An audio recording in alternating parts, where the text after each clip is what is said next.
l'émir el-Hachmi n'était pas un homme qui était dans le combat, c'était beaucoup plus un combat spirituel. C'était le Coran, le fiqh, et il a vécu simplement, modestement dans cette maison.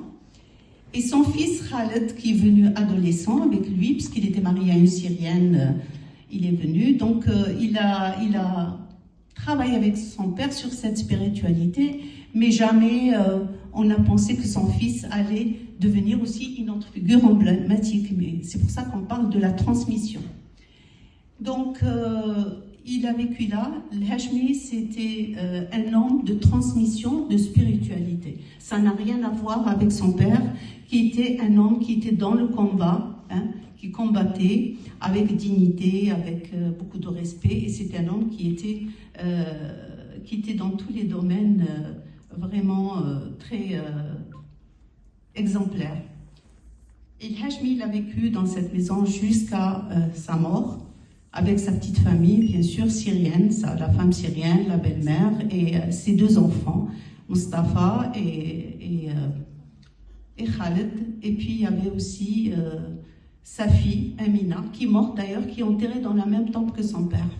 El-Hachmi est décédé le 14 avril 1900. Il est arrivé en Algérie en 1894. Et donc il a fini sa retraite et il est enterré dans cette maison. En rentrant dans cette maison, c'est une maison qui parle aux gens qui l'écoutent, bien sûr. Donc en rentrant dans cette maison, c'était une maison qui était complètement délaissée, délabrée, etc.